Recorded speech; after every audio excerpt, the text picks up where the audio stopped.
Hello students, welcome to Auras Academy. आज हम बात करने जा रहे हैं एक ऐसे चैप्टर के बारे में, एक ऐसे टॉपिक के बारे में जो कि वैसे तो बहुत छोटा है, लेकिन हम इससे एक्सपेक्ट कर सकते हैं एक क्वेश्चन आपके कॉम्पिटिटिव एग्जामिनेशंस के अंदर। अब देखिए, ये एक्चुअल में चैप्टर है नहीं, ये मिलता कहाँ पर है। ये NCERT 11th class NCERT second book में basic principles of organic chemistry का एक छोटा सा सेक्शन है, known as practical organic chemistry. तो आइए चलिए स्टार्ट करते हैं प्रैक्टिकल ऑर्गेनिक केमिस्ट्री के बारे में। चलिए बेटा, तो जब भी हम बात करते हैं प्रैक्टिकल, तो प्रैक्टिकल से रिलेटेड हम क्या बात समझते हैं कि भाई हम किसी एक स्पेसिफिक एलिमेंट की बात कर रहे हैं। हम उस एलिमेंट के बारे में क्या क्या पता कर सकते हैं? हम उस एलिमेंट के बारे में सबसे पहले उसकी प्रेजेंस पता कर सकते हैं, राइट। दूसरी हम क्या पता कर सकते हैं कि वो एलिमेंट अगर है तो कितना परसेंटेज में है, राइट। तो दो चीजें मेनली हम इसके अंदर डिस्कस करते हैं। सबसे पहला तो क्या होता है, फर्स्ट पार्ट क्या होता है इसका, that quantitative qualitative analysis. Qualitative analysis का मतलब क्या कि भाई कोई सर्टेन एलिमेंट की प्रेजेंस है या नहीं है। जब भी मैं बात करूंगा क्वालिटेटिव, तो I am only talking about the presence of that specific element in that compound, right. Next हम बात करते हैं सेकंड इसके बाद क्वांटिटेटिव एनालिसिस के बारे में। चलिए ठीक है भाई, वो कंपाउंड है, कितना परसेंटेज में है, क्वांटिटेटिव एनालिसिस।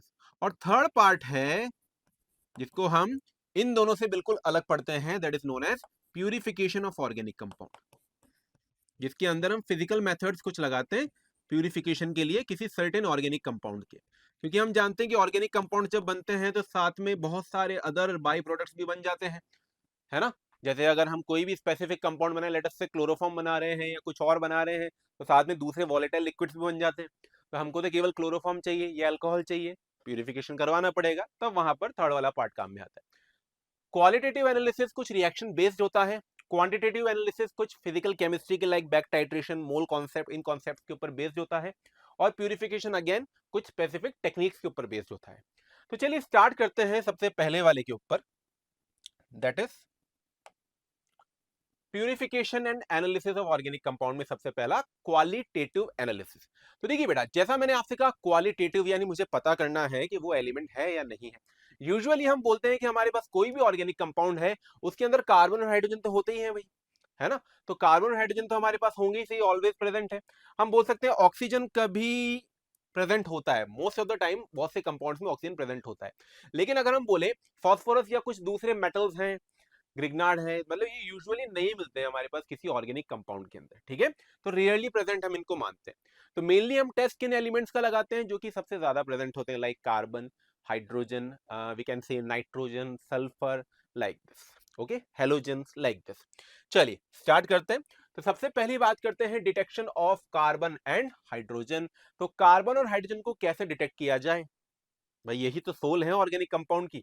तो अब देखें, सबसे पहले जब हम देखते हैं कि हमारे पास कोई भी ऑर्गेनिक कंपाउंड है, एक्स वाई जेड, कोई भी ऑर्गेनिक कंपाउंड मैंने लिया, इस ऑर्गेनिक कंपाउंड को मैं रिप्रेजेंट कर रहा हूं कि इसके अंदर कुछ कार्बन होंगे, मुझे नहीं पता कितने, हाइड्रोजन होंगे, मुझे नहीं पता कितने, मुझे अभी केवल पता करना है या नहीं है। तो इस ऑर्गेनिक कंपाउंड को हम क्या करते हैं, CuO के साथ हीट करते हैं। अब CuO जो होता है बहुत ही अच्छा ऑक्सीडाइजिंग एजेंट होता है। नाम क्या होगा इसका, cuprous oxide, sorry cupric oxide. तो हमने इसको हीट किया क्यूप्रिक ऑक्साइड के साथ, जो कि एक्चुअल में क्या है, बहुत ही अच्छा ऑक्सीडाइजिंग एजेंट है बच्चों। अब देखिए ऑक्सीडाइजिंग एजेंट है तो यानी क्या करेगा, ऑक्सीडाइज करेगा। अब आपको बस ये समझना है कि जो भी एलिमेंट है उसको अपने मैक्सिमम ऑक्सीडेशन स्टेट में ले जाओ। कार्बन है तो अपने मैक्सिमम ऑक्सीडेशन स्टेट में ले जाते हैं, क्या बन जाएगा, CO2 गैस। हाइड्रोजन है तो अपने मैक्सिमम ऑक्सीडेशन स्टेट में ले जाते हैं, क्या बन जाएगा, H2O गैस, ठीक है। यानी वाटर वेपर की प्रेजेंस में हम हीट कर रहे हैं, हाई टेम्परेचर पर रिएक्शन हो रही है। अब हमको ये पता लगाना है कि भाई CO2 उसमें है या नहीं है, क्योंकि CO2 दिखेगी थोड़ी ना भाई, कार्बन ऐसे झूलता हुआ थोड़ी ना दिखेगा, कि CO2 है या नहीं है, H2O है या नहीं है। तो अब हम क्या करेंगे बेटा, कि ये जो हमारे पास मिक्सचर बना, मिक्सचर ऑफ गैस, इस गैस के मिक्सचर को हम अलग अलग चेंबर से पास करवाएंगे और देखेंगे कि भाई क्या चेंज आ रहा है। तो सबसे पहला स्टेप, स्टेप फर्स्ट, अगर मुझे पता करना है डिटेक्शन ऑफ कार्बन, अगर कार्बन के डिटेक्शन की मुझसे बात करनी है, तो मैं कहूंगा दैट हमने इस मिक्सचर ऑफ ऑक्साइड्स को या मिक्सचर ऑफ गैस को किससे पास करवाया, हमने पास करवाया इसको लाइम वाटर के सॉल्यूशन से। मिक्सचर ऑफ गैस को हमने पास करवाया है लाइम वाटर के सॉल्यूशन से। उससे क्या हो जाएगा, अरे भाई हम सब जानते हैं कि लाइम वाटर कैल्शियम हाइड्रोक्साइड से जब ये पास होगी CO2 गैस तो क्या होगा, lime water turns milky, right. तो जैसे ही लाइम वाटर हम बोलेंगे उसमें मिल्कीनेस आ जाएगी, तो मिल्कीनेस आने से क्या कंफर्म हो गया, CO2 कंफर्म हो गया। CO2 कंफर्म होने से क्या कंफर्म हो गया, कार्बन कंफर्म हो गया। तो मैं बोल सकता हूं कि इसकी वजह से मेरे पास कार्बन कंफर्म्ड, सही है, कार्बन कंफर्म हो गया। अभी तो हम केवल कंफर्मेशन ले रहे हैं, कितना है वो मुझे नहीं पता। नेक्स्ट बात कर रहा हूं स्टेप 2। अब अगर मुझे पता करना है हाइड्रोजन के बारे में, तो स्टेप 2 यानी डिटेक्शन ऑफ हाइड्रोजन। तो देखिए बच्चों बहुत आसान है। हाइड्रोजन के डिटेक्शन के लिए H2O को हम टारगेट कर रहे हैं यार। मिक्सचर ऑफ ऑक्साइड्स को मैंने पास करवाया। अब मिक्सचर ऑफ ऑक्साइड्स को अगर मैं लाइम वाटर से पास करवा रहा था तो वो तो किसका डिटेक्शन हुआ, कार्बन का। मिक्सचर ऑफ ऑक्साइड को अगर मैं पास करवाता हूं बेटा एनहाइड्रस कॉपर सल्फेट सॉल्यूशन से, याद रहे एनहाइड्रस कॉपर सल्फेट का ब्लू कलर नहीं होता। सॉलिड में जब ये रहेगा, जब प्योरली विदाउट एनी मॉइस्चर रहेगा तो कोई इसका कलर नहीं होगा, लेकिन जैसे इसको मॉइस्चर मिलता है ये किस में टर्न हो जाता है, ब्लू कलर्ड सॉल्यूशन में। Copper sulphate copper plus 2 ions presence की वजह से किस में टर्न हो जाएगा, ब्लू कलर सॉल्यूशन में। तो हमको जैसे ही मिला ब्लू कलर ऑफ सॉल्यूशन तो हम बोल सकते हैं यस H2O कंफर्म्ड। और अगर H2O कंफर्म्ड हो गया यानी बच्चों ऑब्वियसली क्या कंफर्म हो चुका है, हाइड्रोजन कंफर्म हो चुका है। तो ये सबसे पहला हमने कंफर्मेशन लिया है किसका, हाइड्रोजन का और ऑक्सीजन का, हाइड्रोजन का और कार्बन का। मूविंग ऑन, नेक्स्ट बात करते हैं।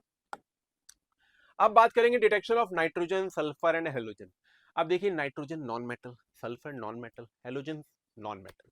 तो जब नॉर्मली हम कह सकते हैं कि अपने पास कार्बन जो है, कार्बन के साथ अगर बॉन्ड बना रखा है किसी नाइट्रोजन ने, सल्फर ने या किसी हेलोजन ने, like fluorine chlorine bromine iodine, इस तरह से, तो नॉन मेटल का बॉन्ड हम कैसा नेचर का बोल सकते हैं, कोवलेंट नेचर।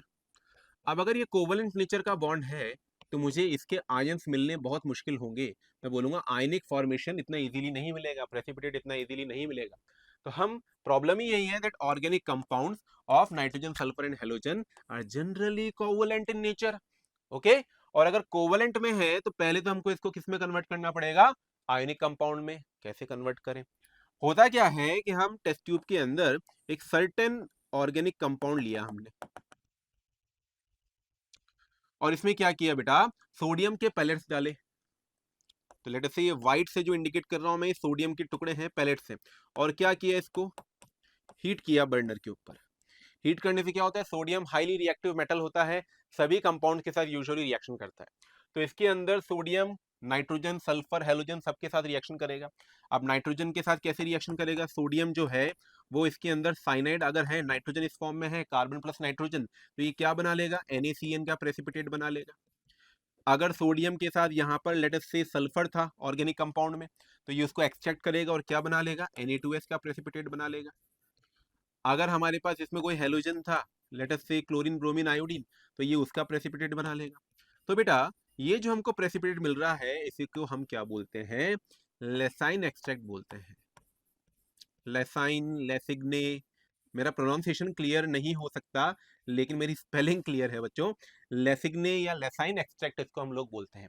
यूजुअली हम इसको ऐसी भी बोल सकते हैं, हम रिएक्शंस के अंदर इसको ऐसी से डिनोट करते हैं। SE का मतलब क्या, सोडियम एक्सट्रैक्ट। ये हमारे पास बना, प्रेसिपिटेट बना, हम इस टेस्ट ट्यूब से फिल्टर आउट इसको कर लेंगे और अब इस सर्टेन प्रेसिपिटेट के ऊपर क्या होगा, हम बारी बारी से टेस्ट लगाएंगे बच्चों। तो हमको ये समझ में आना चाहिए कि सोडियम हमने क्यों डाला है, ताकि हम उस एक एक एलिमेंट को उसमें से एक्सट्रैक्ट कर सकें, आयनिक कंपाउंड फॉर्मेशन कर सकें, फिल्टर आउट करूंगा एंड देन एक एक करके अब हम सभी टेस्ट के ऊपर बात करने वाले हैं। चलिए, तो ये एक मैंने एक स्मॉल से इमेज मतलब इमेज के फॉर्म में आप लोगों के लिए लाया हूँ दैट ये आपने हीट किया, हीट करने की वजह से सैंपल था ऑर्गेनिक कंपाउंड का, ये आपके सोडियम के ग्रैन्यूल्स से आपने इसको किया, फिल्टर बना, जो भी था उसको फिल्ट्रेट को अलग किया। अब एक एक फिल्ट्रेट के ऊपर हम क्या करने वाले हैं, टेस्ट लगाने वाले हैं। चलिए, तो जैसे कार्बन नाइट्रोजन है तो NaCN बनेगा, सल्फर है Na2S बनेगा, क्लोरीन या कोई हेलोजन है तो NaCl बनेगा। आगे बात करते हैं सबसे पहले डिटेक्शन ऑफ नाइट्रोजन के बारे में। ओके, अब जब नाइट्रोजन का डिटेक्शन हम करेंगे तो हम लोग किस चीज के ऊपर ध्यान रखते हैं कि भाई हमारे पास जो फॉर्मेशन जो हुआ होगा वो किस कंपाउंड का हुआ होगा, और उस लेसाइन एक्सट्रैक्ट या उस सोडियम एक्सट्रैक्ट के हम रिएक्शन क्या करवाएं। तो देखिए, सबसे पहली प्रोसेस जो सबसे ज्यादा इंपॉर्टेंट प्रोसेस है उससे स्टार्ट करते हैं हम नाइट्रोजन के डिटेक्शन में। दो प्रोसेसेस हम पढ़ेंगे बच्चों, जिसमें से ये सबसे इंपॉर्टेंट वाली प्रोसेस है। तो प्रोसेस के अंदर सबसे पहला स्टेप, स्टेप फर्स्ट, हम क्या करते हैं, फ्रेशली प्रिपेयर्ड जो हाथों हाथ अभी बनाया गया हो केमिस्ट्री लैब में, फेरस सल्फेट का सॉल्यूशन लेंगे। राइट, फेरिक आयन कौन सा होता है, फेरिक आयन होता है अपना +3, और फेरस कौन सा होता है +2। तो फेरस सल्फेट हमने लिया। ओके, ध्यान रहे ये फेरस सल्फेट जो होना चाहिए कैसा होना चाहिए, फ्रेशली प्रिपेयर्ड होना चाहिए। ओके, फेरस सल्फेट का हमने सॉल्यूशन लिया और उसकी रिएक्शन करवाएंगे हम किसके साथ, NaOH के साथ। जिसकी वजह से क्या होगा, Fe+ और OH- निकलेंगे, सिंपली डिस्प्लेसमेंट रिएक्शन होगी और हमको मिल जाएगा FeOH whole twice. By product जो होगा वो क्या बन जाएगा, Na2SO4। ये अभी भी खुला हुआ है, और इसका हमको क्या मिल जाता है, PPT मिल जाता है। PPT प्रैक्टिकल केमिस्ट्री में कलर की बहुत वैल्यू है भाई, तो कलर के साथ बनाएंगे। कौन सा PPT भैया, ग्रीन PPT। ठीक है, इसका हमको PPT मिल गया, कौन सा, ग्रीन PPT मिल गया। अब हम क्या कर रहे हैं, इस ग्रीन PPT को ऑब्टेन करेंगे और इसकी फर्दर रिएक्शंस करवाएंगे। तो स्टेप 1 फिर से क्लियर होना चाहिए, FeSO4 मैंने लिया, फ्रेशली प्रिपेयर्ड, NaOH के साथ रिएक्शन करवाया, सिंपली क्या हुआ है, डिस्प्लेसमेंट रिएक्शन हुआ है, और डिस्प्लेसमेंट रिएक्शन के बाद हमको क्या मिला, एक PPT मिला FeOH होल ट्वाइस का। अब सेकंड स्टेप, सेकंड स्टेप में मैंने क्या किया कि मैं लेकर आया हूं FeOH होल ट्वाइस, और अब मेरे पास जो पिछले वाली स्लाइड मैंने आपको बताया था, ये जो पीपीटी हमको मिला था, इस पीपीटी को हमने फिल्टर आउट किया हुआ है। अगर इस पीपीटी के अंदर नाइट्रोजन है तो बेटा आप मुझे बताइए, इस पीपीटी के अंदर अगर नाइट्रोजन है तो यहां पर सोडियम एक्सट्रैक्ट एक्चुअल में क्या होगा, सोडियम एक्सट्रैक्ट एक्चुअल में होगा NaCN, है ना। इस सोडियम एक्सट्रैक्ट की तो आप रिएक्शन करवा रहे हैं, तो यहां से आपने लिया NaCN, फिर से डिस्प्लेसमेंट रिएक्शन होगी, OH जाएगा और साइनाइड आएगा, तो मुझे क्या मिला यहाँ से, FeCN होल ट्वाइस। अब ये रिएक्शन जो होती है ना बच्चों, लगातार चलती रहती है, क्योंकि आयरन एक डी ब्लॉक का मेटल है, और डी ब्लॉक के मेटल की एक कैरेक्टरिस्टिक प्रॉपर्टी होती है कॉम्प्लेक्स बनाने की। तो ऐसे NaCN लगातार आता रहेगा, और हमको जो कंपाउंड मिलेगा वो मिलेगा Na4 FeCN होल 6। नाम क्या लिखेंगे इसका, सोडियम सोडियम फेरोसाइनाइड। नाम इसका क्या होगा, सोडियम फेरोसाइनाइड।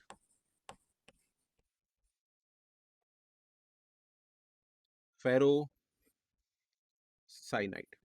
ओके, तो आप देख सकते हैं यहाँ पर कॉम्प्लेक्स कंपाउंड का फॉर्मेशन हुआ है, सोडियम फेरोसाइनाइड। अब हमको कलर के लिए केवल एक तरह से कंफर्मेटरी टेस्ट आप बोल सकते हैं, उस कंफर्मेटरी टेस्ट के लिए हमको स्टेप थर्ड लगाना पड़ेगा, जिसके बारे में एक्चुअल में पूछा ही स्टेप थर्ड के बारे में जाता है जब इससे क्वेश्चन बनता है। स्टेप थर्ड के अंदर हम क्या कर रहे हैं, Na4 FeCN होल 6 जो हमारा कंपाउंड बना है अभी नया नया, सेम टेस्ट ट्यूब के अंदर हम रिएक्शन करवा देंगे किसके साथ, FeCl3 के साथ। FeCl3 के अंदर कौन सा आयन है, Fe+3, क्या बोलेंगे इसे, फेरिक आयन। तो यहां से Fe+3 जाएगा और यहां से Na+ को डिस्प्लेस करेगा। ये आप इस तरह से याद कर सकते हैं। तो आपको ये समझना है कि इस कॉम्प्लेक्स के ऊपर चार्ज कितना है, -4, इस आयरन के ऊपर चार्ज कितना है, +3। तो फॉर्मूला पूरी तरह से लर्न करने की आपको एक्चुअल में जरूरत नहीं है बच्चों। Fe+3 है, और ये कॉम्प्लेक्स क्या था अपना, FeCN6 -4, बस क्रॉस करके इसको बनाना है, दैट इज FeCN6 -4। तो फॉर्मूला क्या हो जाएगा, वो इधर आएगा, ये उधर जाएगा। हमारा फॉर्मूला क्या बनना चाहिए, +3 तो यहां से गया, -4 यहां से गया, और ये क्या बन रहा है हमारा 4, और यहां पर क्या आ जाएगा 3। राइट, अब इसका नाम क्या होगा, उसका नाम था सोडियम फेरोसाइनेट, क्योंकि बाहर कौन सा आयन था, सोडियम आयन था। यहाँ बाहर कौन सा आयन है, कोई बोल रहा सर आयरन है, नहीं, आयरन की दो प्रजाति, एक अस तो एक इक। ये अंदर वाला बाहर वाला कौन सा है, Fe+3 है, तो हम क्या बोलते हैं, फेरिक। ठीक है, इसका नाम क्या हो जाएगा? फेरी फेरो साइनाइड। क्या कहलाएगा? फेरी फेरो साइनाइड। और इसका कलर कैसा होता है? प्रूशियन ब्लू कलर होता है। तो ऑल्दो आप लोगों को ये कलर इतना विजिबल नहीं होगा, लेकिन अभी भी मैं इसी कलर से बना रहा हूं ताकि समझ में आ जाए। प्रूशियन ब्लू कलर यहाँ पर फॉर्म होता है। प्रूशियन ब्लू कलर आपकी मेमोरी में रखने के लिए बस मैं ये लेकर आया हूँ। इस तरह का हमारे पास एक प्रूशियन ब्लू कलर का कंपाउंड फॉर्म होता है। तो रिएक्शन का सेट अपने पास इस तरह से है that FeSO4 with few drops of H2SO4 हमने लिया है यहाँ पर। लेटर ऑन हमने FeCl3 ऐड किया है, तो हमको यहाँ पर प्रूशियन ब्लू कलर मिला है किसका? फेरी फेरोसाइनाइड का। ओके, जिसके अंदर आयरन की दोनों ऑक्सीडेशन स्टेट्स आपको मिल रही है। आयरन की आपकी +3 वाली ऑक्सीडेशन स्टेट भी मिल रही है और आयरन की आपको +2 ऑक्सीडेशन स्टेट भी मिल रही है। Moving on to next test, that is detection of sulphur. अब सल्फर के डिटेक्शन के अंदर बात स्टार्ट करते हैं। सबसे पहला और सबसे ज्यादा फेमस जो है लेड एसीटेट टेस्ट है। अब देखिए, अगर सल्फर है बेटा, तो इसका मतलब आप लोगों ने क्या लिया होगा सोडियम एक्सट्रैक्ट में? जो सोडियम का मुझे इनिशियली मिला था ना लेसाइन सॉल्यूशन, वो क्या मिला होगा? Na2S। ठीक है, और इस Na2S के मैं क्या करवाऊंगा? अब रिएक्शन करवाऊंगा। ठीक है, चलिए स्टार्ट करते हैं। तो सबसे पहले हमारे पास कौन सा है? Lead acetate test. क्या करना है? Sodium fusion extract. Sodium fusion extract का मतलब क्या हो गया? Na2S। इसको हम शॉर्ट में बोला करते हैं सोडियम फ्यूजन एक्सट्रैक्ट या Fe। इसकी आप रिएक्शन करवा रहे हैं एसिटिक एसिड की प्रेजेंस में, किसके साथ? लेड एसीटेट के साथ। लेड एसीटेट का मतलब Pb+2 और CH3COO होल ट्वाइस रिफ्लक्स कर रहे हैं रिएक्शन को किसके प्रेजेंस में? CH3COH की प्रेजेंस में। ठीक है, अब होगा क्या? फिर से डिस्प्लेसमेंट रिएक्शन, यहां से Pb आया, S आया, क्या मिलेगा हमको? PbS। इसका पीपीटी हमको मिला और डिसॉल्व क्या हो गया? सोडियम के सॉल्यूशन, सोडियम के आयंस और उसके कंपाउंड यूजुअली डिसॉल्व रहते हैं, तो सोडियम एसीटेट डिसॉल्व रहा। इसको हम बोलेंगे सोडियम एसीटेट। और पीबीएस हमारे पास प्रेसिपिटेट आउट हो जाएगा। अब इंपॉर्टेंट क्या है? इंपॉर्टेंट इसमें बेटा ये है कि पीबीएस का जो पीपीटी होता है, ये कैसा पीपीटी होता है? Black PPT. तो उससे हमें आइडिया लगेगा कि यार ब्लैक पीपीटी मिल रहा है यानी पीबीएस है, और अगर पीबीएस है तो एस कंफर्म्ड है। एस कंफर्म्ड है तो इसके अंदर पीपीटी जो हमको मिला था सोडियम एक्सट्रैक्ट, इसके अंदर यानी क्या होगा? सल्फर होगा। ओके, समझ में आ रहा है? चलिए आगे चलते हैं, नेक्स्ट बात करते हैं नेक्स्ट टेस्ट के ऊपर, that is sodium nitroprusside test. Again, अगर मैं बोलूं कि भाई हमारे पास किसका वेटेज ज्यादा है, किसको ज्यादा याद रखें, तो पिछले वाले टेस्ट के कंपैरिजन में बेटा ये वाला टेस्ट जो है, जिसके अंदर कॉम्प्लेक्स फॉर्मेशन हो रही है, वो सारे टेस्ट क्या होते हैं? इंपॉर्टेंट होते हैं, because it is also related to the coordination chemistry. अब इसमें क्या हो रहा है? अपने पास Na2S हम लेकर आए हैं, अगेन अपना सोडियम एक्सट्रैक्ट। इस Na2S की रिएक्शन करवाई है हमने किसके साथ? Na2FeCN होल 5 NO के साथ। नाम याद रखना इंपॉर्टेंट है, सोडियम नाइट्रोप्रोसाइड। रिएक्शन होने पर क्या हो रहा है? हमारा जो साइनाइड नाम का न्यूक्लियोफाइल है वो किस में कन्वर्ट हो रहा है? सॉरी, नाइट्रोसिल नाम का जो न्यूक्लियोफाइल है वो किस में कन्वर्ट हो रहा है? NOS में। इसको मैं हाईलाइट कर देता हूँ। तो नाम क्या हो जाएगा? पहले था नाइट्रो, अब क्योंकि सल्फर जुड़ता है तो सल्फर को हम थायो से रिप्रेजेंट करते हैं, तो हो जाएगा sodium thio nitroprusside. Colour very important, colour is violet. तो अभी तक जितना हमने पढ़ा जल्दी से रिवाइज करते हैं, कम ऑन। सबसे पहले हम लोगों ने क्या पढ़ा था? हम लोगों ने पढ़ा था सबसे पहले इसी के अंदर lead acetate test. Lead acetate test के अंदर क्या हो रहा था? पीबीएस बन रहा था ब्लैक। मेरे साथ साथ बोलिएगा, क्या बन रहा था? पीबीएस बन रहा था ब्लैक। जल्दी से रिवाइज करते हैं सारी चीजों को, क्योंकि इस चैप्टर के अंदर इंपॉर्टेंट है रिवाइज करना, चीजों को एक साथ याद रखना। सबसे पहले हमने क्या किया? सभी ऑर्गेनिक कंपाउंड्स को एक साथ लिया, उन ऑर्गेनिक कंपाउंड्स की रिएक्शन करवाई, सोडियम के साथ हीट किया, प्रेसिपिटेट बना। अगर उसके अंदर नाइट्रोजन है तो नाइट्रोजन अकेले नहीं मिलेगा, साइनाइड की फॉर्म में मिलेगा। हमने साइनाइड की रिएक्शन करवाई है किसके साथ?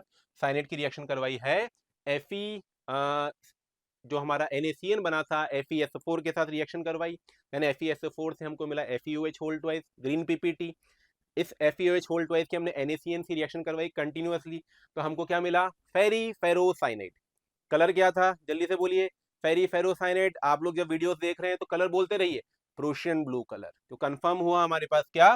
किसकी कंफर्मेशन हुई? नाइट्रोजन की। फिर हम आए सल्फर पर, तो सल्फर में हमने सबसे पहला कौन सा टेस्ट करवाया? Lead acetate test. कलर कैसा बना? लेड एसिटेट से रिएक्शन के बाद ब्लैक पीपीटी, सल्फर कंफर्म। एक और टेस्ट हमने लगाया सोडियम थायोनाइट्रोप्रूसाइड टेस्ट, जिसमें हमारा फाइनल कंपाउंड बना सोडियम थायोनाइट्रोप्रूसाइड, कलर कैसा, वायलेट।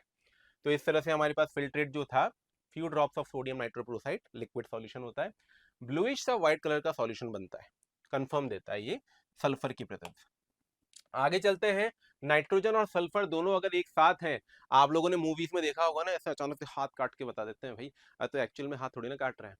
ये एक प्रैक्टिकल मैंने भी परफॉर्म किया हुआ है, बहुत ही यूनिक प्रैक्टिकल होता है। इसमें क्या होता है, जैसे मान लीजिए हाथ के ऊपर कलरलेस सॉल्यूशन होता है FeCl3 का, वो लगा लिया जाता है, और जो चाकू होता है वो प्लास्टिक का चाकू होता है, प्रॉप होता है वो एक तरह का, उसके ऊपर क्या लगा लिया जाता है, NaCNS लगा लिया जाता है। ठीक है, जैसे FeCl3 और NaCNS कांटेक्ट में आते हैं, जैसा ब्लड रेड कॉम्प्लेक्स बनता है, तो ऐसा लगता है जैसे हाथ कट गया है भाई, है ना। अरे कोई हाथ नहीं काटता आज के जमाने में, सब पागल बनाते हैं। तो हमको ये समझना है कि FeCl3 जो है वो सिंपली रिएक्शन कर रहा है CNS के साथ, और केवल एक तरह की डिस्प्लेसमेंट रिएक्शन हो रही है, CNS क्लोरीन जाएगा और FeCl2CNS। इसका कलर इंपॉर्टेंट है बच्चों, क्या कलर होता है, ब्लड रेड कलर, रेड नहीं, खून जैसा लाल। इसीलिए आप लोगों के सामने में एक इमेज लेकर आया हूं, ताकि आपको फील आए कि कलर कैसा बन रहा था, इमेजेस याद रह जाती है। तो नाम क्या है, फेरिक, क्योंकि Fe+3 है, क्लोराइड, और CNS को हम क्या बोलते हैं, थायोसाइनेट, है ना, थायोसाइनेट। इसके फॉर्मेशन की वजह से हमारे पास क्या बन रहा है, ब्लड रेड कॉम्प्लेक्स बन रहा है। चलिए आगे चलते हैं, नेक्स्ट बात करेंगे डिटेक्शन ऑफ हेलोजेंस के बारे में। अब देखिए, हेलोजेंस को डिटेक्ट करना बहुत आसान है, ये हमने ऑर्गेनिक केमिस्ट्री के जब हम पढ़ते हैं, क्वेश्चंस करते हैं, तब भी हम इसके बहुत सारे क्वेश्चंस कर चुके होते हैं ऑलरेडी।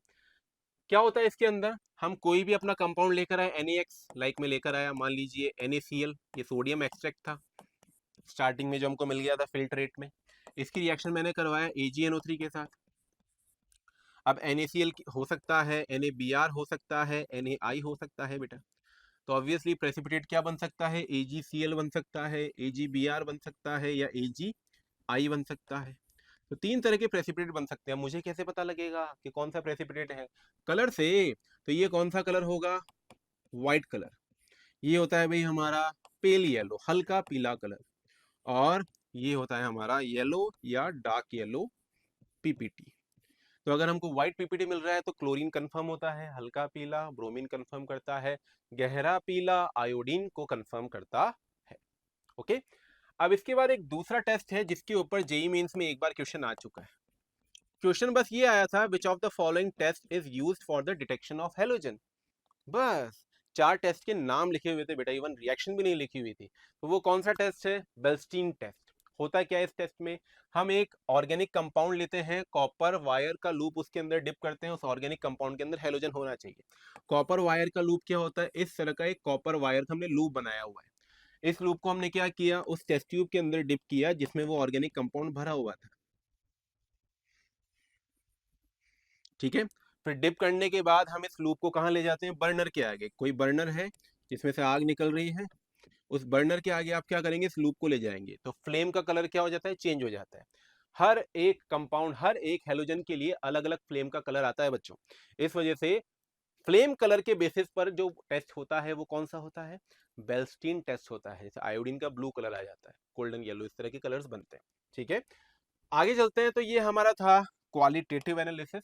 अब हम बात करेंगे वेरी इंपॉर्टेंट क्वांटिटेटिव एनालिसिस के ऊपर।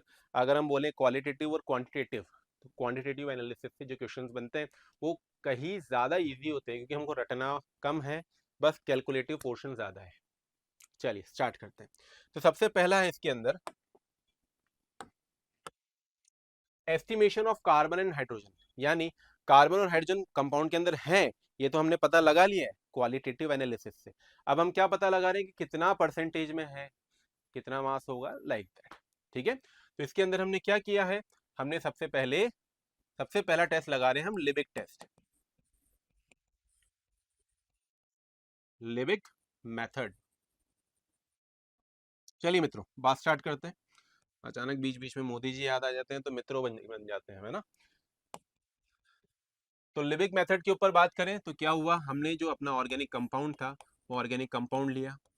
जाहिर सी बात है कि अभी हमारे सामने ऑर्गेनिक कंपाउंड है, तो किसी फिजिकल स्टेट में तो वो है solid liquid gas, solid liquid में।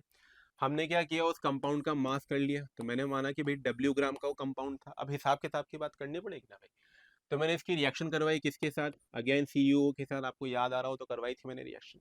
CuO क्या था, बहुत अच्छा ऑक्सीडाइजिंग एजेंट था। ये क्या बनाएगा, मिक्सचर ऑफ ऑक्साइड। अब इस कंपाउंड के अंदर अलग अलग एलिमेंट्स हो सकते हैं। कार्बन का क्या बना दिया, CO2। हाइड्रोजन का क्या बना दिया, H2O, है ना। इस तरह से नाइट्रोजन के उसके ऑक्साइड्स बन जाएंगे। ठीक है। अब हमने इन मिक्सचर ऑफ ऑक्साइड्स को क्या किया, दो अलग अलग चेंबर में से हम पास करवाना चाह रहे हैं, तो हम इसको पास करवाते हैं दो अलग अलग चेंबर से। एक चेंबर तो होता है बेटा अपना CaCl2 chamber, anhydrous CaCl2 chamber, और दूसरा चेंबर होता है हमारा कंसंट्रेटेड KOH, पोटेशियम हाइड्रोक्साइड का चेंबर। ठीक है। याद रहे कि हमारे पास जितना भी एनहाइड्रस CaCl2 हमने बिछा रखा था उस कमरे में, उस पूरे CaCl2 का मास मुझे पता है। जितना भी KOH मैंने लिया हुआ था उस पूरे KOH का मास मुझे पता है। चलो अब इससे क्या होगा देखते हैं अगली स्लाइड पर। तो सबसे पहली बात करते हैं परसेंटेज ऑफ हाइड्रोजन के ऊपर। क्या होगा परसेंटेज ऑफ हाइड्रोजन में, आपने क्या लिया था, मिक्सचर ऑफ ऑक्साइड्स लिया था ना। इस मिक्सचर ऑफ ऑक्साइड्स को आपने क्या किया, पास्ड थ्रू, मैं हाइड्रोजन की बात कर रहा हूं, हाइड्रोजन का मतलब कौन, H2O। ठीक है। पास्ड थ्रू एनहाइड्रस, एनहाइड्रस यानी प्यासा, तो प्यासे को पानी पिलाओगे ना भाई, तो एनहाइड्रस CaCl2 चेंबर क्या होगा, ये एनहाइड्रस CaCl2 पानी जितना भी होगा हवा में उसको एब्जॉर्ब कर लेगा, और एब्जॉर्ब करने की वजह से मास इसका क्या होगा, इंक्रीज होगा। ऑब्वियसली मास इंक्रीज होगा। तो हमने इंक्रीमेंट इन मास को नोट किया। तो मैंने कहा मान लेते हैं कि जो मास में इंक्रीमेंट हुआ, increment in mass is B ग्राम। ठीक है। मास में इंक्रीमेंट कितना हुआ, B ग्राम का इंक्रीमेंट हुआ। सही है। ठीक है। अब लगाओ ना दिमाग, ये B ग्राम मास किसका होगा, ये B ग्राम मास केवल और केवल किसका होने वाला है, मास ऑफ H2O, है ना, क्योंकि H2O ही तो एब्जॉर्ब हो सकता है और कुछ एब्जॉर्ब भी नहीं हो सकता। ठीक है। अब हम यहाँ पर मैथमेटिक्स लगाएंगे, अपनी सिंपल सी कैलकुलेशन। केमिस्ट्री की तो वैसे भी लल्लू पंजू सी आंगनबाड़ी लेवल की कैलकुलेशन होती है। तो हम बोलेंगे कि हमारे पास 18 ग्राम मोलर मास होता है H2O का। उस 18 ग्राम में से परसेंटेज मास वाइज अगर मैं बात करूं तो दो हाइड्रोजन के एटम है, यानी 2 ग्राम मास है किसका, हाइड्रोजन का। तो फिर 1 ग्राम, बिल्कुल लोअर लेवल पर जाकर आप लोगों को सिखा रहा हूं। अगर आप लोगों को कुछ भी कंफ्यूजन होता है तो इस वीडियो के लास्ट में कमेंट कीजिएगा, ताकि भाई आपके कमेंट्स का जवाब दिया जा सके, है ना। अपनी कोई भी क्वेरी हो तो लास्ट में पोस्ट कीजिएगा इस वीडियो के। ठीक है। और अच्छा लगे तो ऑब्वियस ये बातें शेयर करना ही है आपको। तो 1 ग्राम H2O आपके पास है, तो कितना हो जाएगा, 2/18 ग्राम हाइड्रोजन हो जाएगा। अब मुझे तो कितना मिला था लेकिन हाइड्रोजन, मुझे तो B ग्राम मिला था, तो B ग्राम के हिसाब से कितना हो जाएगा हाइड्रोजन, ये हो जाएगा 2B/18 ग्राम ऑफ हाइड्रोजन। लेकिन बेटा मुझसे हो सकता है मास न पूछे, परसेंटेज पूछ ले। तो परसेंटेज निकालना बहुत आसान है, हम क्या बोलेंगे, परसेंटेज ऑफ हाइड्रोजन क्या हो जाएगा, भाई कितना हाइड्रोजन आया, 2B/18 अपॉन में मास ऑफ ऑर्गेनिक कंपाउंड, जो इनिशियली आपने ऑर्गेनिक कंपाउंड का मास लिया था, कितना लिया था, W ग्राम। ये देखिए W ग्राम इंटू 100। तो इस तरह से हमको क्या मिल जाएगा, परसेंटेज ऑफ हाइड्रोजन मिल जाएगा। आई होप आप लोगों को अच्छे से समझ में आया होगा, कोई कंफ्यूजन नहीं होगा। कंफ्यूजन हो तो जरूर से कमेंट्स में डालिएगा, उस कंफ्यूजन का निवारण किया जाएगा। अगला, for percentage of carbon, carbon का परसेंटेज क्या, कार्बन की प्रेजेंस किससे पता लग रही है बच्चों, CO2 से, है ना। अब CO2 के लिए मैंने क्या बोला कि वापस से हम वो जो अपने ऑक्साइड का मिक्सचर था ना, मिक्सचर ऑफ ऑक्साइड को हम पास करवा रहे हैं किससे, through, pass through chamber of secrets, नहीं, chamber of anhydrous CaCl2, sorry ये तो पानी का हो गया, passed through chamber of concentrated KOH। अरे भाई KOH तो बेस होता है, हाँ तो बेस होने दो ना, अरे CO2 भी तो एसिड होता है। हाँ यानी एसिड और बेस की रिएक्शन करवाएंगे और मास बढ़ेगा, है ना। तो KOH CO2 की रिएक्शन आप करवाएंगे और आपके पास K2CO3 बनाएंगे, और K2CO3 के बनने की वजह से क्या होगा, मास में कुछ ना कुछ इंक्रीमेंट होगा, एब्जॉर्ब कर लेता है। तो कंसंट्रेटेड KOH क्या करेगा, एब्जॉर्ब करेगा CO2 को, एब्जॉर्ब CO2। और हमने बोला कि मास में इंक्रीमेंट हुआ, बढ़ोतरी हुई, जीवन में और कुछ इंक्रीमेंट हो ना हो, मास तो बढ़ता ही है। तो इंक्रीमेंट ऑफ KOH मास, या फिर इंक्रीमेंट ऑफ मास कितना हुआ, लेट अस से B ग्राम का इंक्रीमेंट हुआ। ठीक है, फिर से सारी रामायण बेटा वैसे की वैसी है, कुछ नया नहीं होने वाला है। तो हम बोलेंगे कि यार CO2 की वजह से तो बड़ा होगा ये मास किसकी वजह से बड़ा है, CO2 की वजह से। तो मास ऑफ CO2, फिर से मित्रों जल्दी से स्टार्ट करेंगे। CO2 कितना मोलर मास होता है, कार्बन होता है 12, ऑक्सीजन हो गया 16 दुआ 32, 32 12 44, इंग्लिश में बोल दे 44। तो 44 ग्राम CO2 मेरे पास है, इसमें भाई साहब मात्र कार्बन ही तो एक है, तो 12 ग्राम अपना कार्बन जा रहा है भाई। अब फिर से वो पुराने जैसा ही है, अगर 1 ग्राम CO2 होता तो 12/44 क्या हो जाता, कार्बन हो जाता। लेकिन मुझे तो B ग्राम मिला है, तो कितना हो जाएगा 12/44 इंटू B। तो ये क्या आ जाएगा, मास ऑफ कार्बन। लेकिन हमसे क्या पूछा जा सकता है, परसेंटेज ऑफ कार्बन। तो अगर परसेंटेज ऑफ कार्बन मुझसे पूछता है, परसेंटेज ऑफ कार्बन अगर मुझसे पूछा गया, तो मैं क्या बोलूंगा, कितना कार्बन था, कितने आदमी थे नहीं, कितने कार्बन थे, इतना मास था, कितने में से में था, W में से, ऑर्गेनिक कंपाउंड का मास इनटू 100। समझ में आ रहा है बच्चों। तो हमारे पास जैसे हमने हाइड्रोजन का कैलकुलेशन किया, वैसे ही हम यहाँ पर कार्बन का भी कैलकुलेशन करेंगे। आई होप आपको समझ में आया होगा। एक न्यूमेरिकल ले लेते हैं ताकि और समझ में आ जाएगा। तो जैसे एक आर्बिट्री क्वेश्चन बना रहा हूँ, बस अपने को सोचना है कि हाँ क्या क्या पॉसिबिलिटीज हो सकती हैं। तो मैंने बोला कि ऑन कंप्लीट कंबशन, आग लगा दी दुनिया को और साथ में ये ऑर्गेनिक कंपाउंड भी जल गया। तो on complete combustion of 0.246 gram of an organic compound, एक ऑर्गेनिक कंपाउंड था मित्रों, उसको हमने आग लगा दिया। ठीक है, उस ऑर्गेनिक कंपाउंड ने क्या दिया, 0.19 ग्राम तो मुझे CO2 दिया, CO2।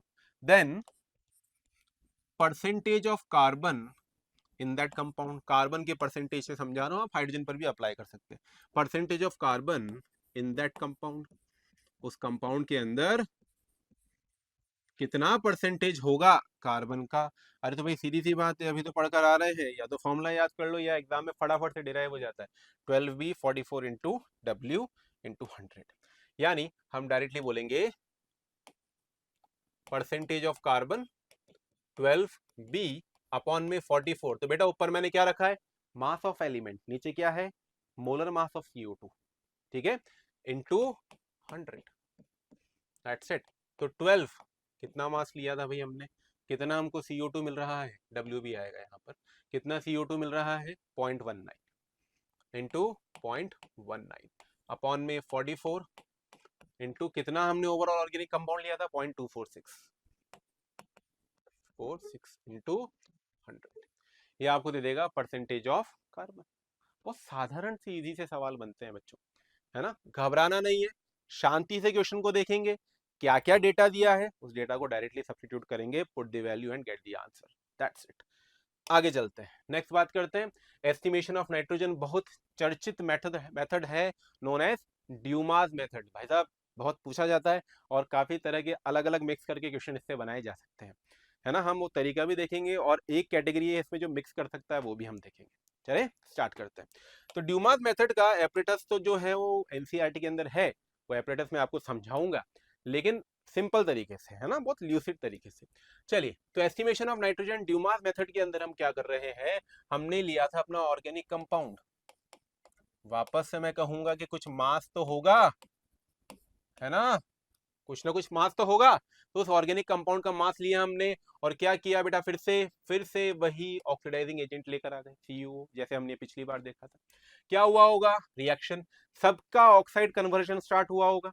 H2O भी बना होगा, CO2 भी बना होगा, N2 भी बनता है, मिक्सचर ऑफ नाइट्रोजन ऑक्साइड्स भी बनता है, नाइट्रोजन के और भी तो ऑक्साइड्स हो सकते हैं, mixture of nitrogen oxides N2O N2O3 like this, है ना, कुछ दूसरे ऑक्साइड्स बने रैंडम। अब हमने क्या किया, इस पूरे के पूरे ऑक्साइड के मिक्सचर को बारी बारी से एक एक को एलिमिनेट करेंगे। यानी अगर मैंने अब कुछ स्टेप्स में खा रहा हूँ बेटा, क्योंकि मैंने पढ़ा दिया है। सबसे पहले मैंने क्या किया, इसको H2O को एलिमिनेट करना है। क्या करेंगे, एनाइडर CaCl2 के चैम्बर से पास करवा देंगे, CuSO4 के चैम्बर से पास करवा देंगे, है ना, गया। CO2 KOH के चैम्बर से पास करवा देंगे, गया। अब हमारे पास क्या बचा, N2 और उसका मिक्सचर ऑफ ऑक्साइड बचा। आपको ये समझना है कि मैं 2 चेंबर से ऑलरेडी पास करवा चुका हूँ। N2 and mixture of nitrogen oxide बचा, तो हम क्या करते हैं बेटा, इसको हीट करते हैं, heated on copper gauze. Copper की पट्टी के ऊपर से निकाला जाता है इसको, हीटेड कॉपर की पट्टी के ऊपर से। क्यों, क्योंकि बेटा ये कॉपर की जो पट्टी है ये उन ऑक्साइड्स को भी क्या कर देता है, रिड्यूस कर देता है। तो it reduces oxides of nitrogen also, यानी बचे कुचे का भी खेल हो गया बाबू, और वो सब किस में कन्वर्ट हो गए हैं, N2 में कन्वर्ट हो गए हैं। ठीक है, तो हमको केवल क्या मिलेगा, यहाँ से N2 गैस मिलेगा। इस N2 गैस को हम कलेक्ट कर लेते हैं इस तरह की एक अरेंजमेंट में। ये अरेंजमेंट आपको मिलेगा एनसीईआरटी के अंदर बेटा। आप एनसीईआरटी ओपन करेंगे तो ऐसा अरेंजमेंट आपको मिलेगा, जिसमें यहाँ पर अपने पास क्या हुआ भाई, यहाँ पर अपने पास ये इस तरह से बन रहा है। हमने मरकरी भरा हुआ है और N2 यहाँ से बबल आउट होकर क्या होगी, ऊपर ट्रैप हो जाती है। ठीक है, यहाँ पर मार्किंग है, स्केल्स बने हुए हैं, स्केल्स बने हुए हैं, और यहाँ पर क्या हुआ, N2 ट्रैप हो जाती है ऊपर की तरफ। ठीक है, अब ये जो N2 ट्रैप हुई है ये क्लोज है बेटा, ऐसा नहीं मानना है कि ओपन है। ये जो N2 ट्रैप हुई है, इस N2 का हम वॉल्यूम निकाल लेते हैं। लेटर से हमारे पास VmL का वॉल्यूम मिला N2 का।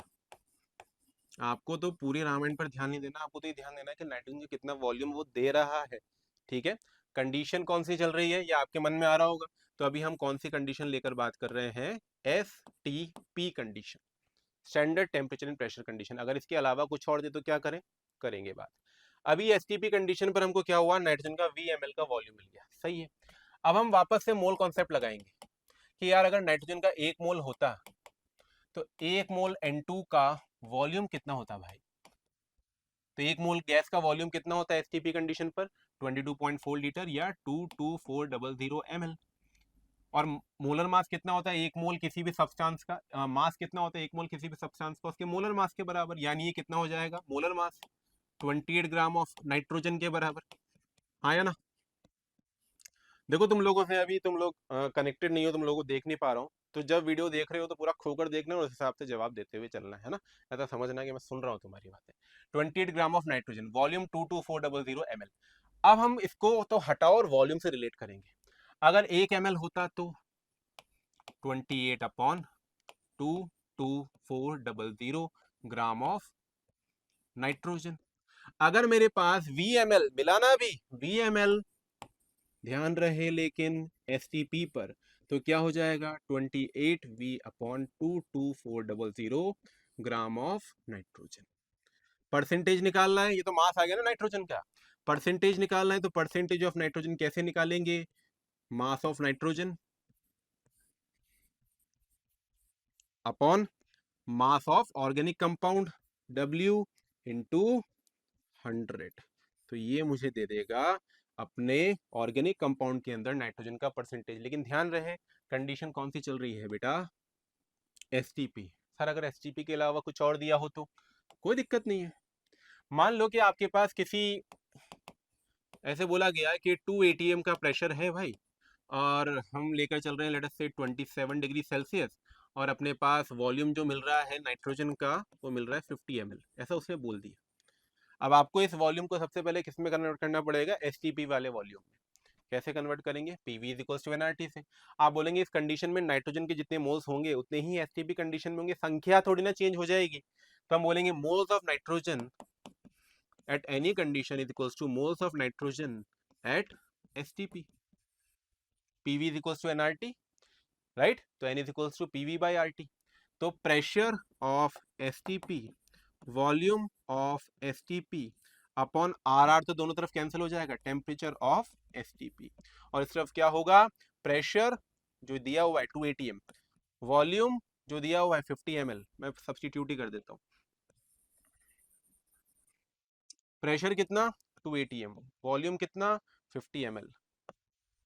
ठीक है, ml को लीटर में कन्वर्ट कर लीजिएगा, क्योंकि भाई यहाँ पर R की वैल्यूज आप उस हिसाब से लेकर चल रहे हैं, ऑल्दो ज़रूरत नहीं है क्योंकि वो वॉल्यूम भी ml में आएगा। 50 ml, फिर अपने पास ऊपर क्या आएगा, ये वॉल्यूम ऊपर लेना था, तो वॉल्यूम 50 ml अपना ऊपर आ गया। टेम्परेचर आप कौन सा लेंगे, जो उन्होंने दिया हुआ है केल्विन में, 27 प्लस 273 300 केल्विन। और यहाँ से आपको वॉल्यूम ऑफ एसटीपी निकालना है, तो ये वॉल्यूम ऑफ एसटीपी ही आपको यहाँ सब्सटीट्यूट करना है, याद रखिएगा, एरा गैरा कोई भी वॉल्यूम सब्सटीट्यूट नहीं करेंगे। चलिए न्यूमेरिकल से सीखते हैं।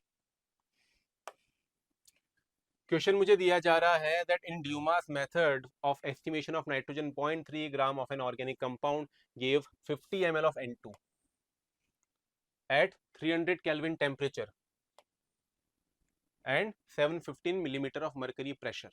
Calculate the percentage composition of nitrogen in the compound. तो अगर शांति से सोचिए, अगर ये STP कंडीशंस होती है ना, STP कंडीशंस होती तो हमको घबराना ही नहीं है, हम तो डायरेक्टली अप्लाई करते। अभी जो कंडीशन दी हुई है, क्या वो STP है, आपके पास 50 ml नाइट्रोजन 300 केल्विन टेम्परेचर पर है। 300 केल्विन अपना STP का टेम्परेचर है क्या, नहीं है बेटा, राइट।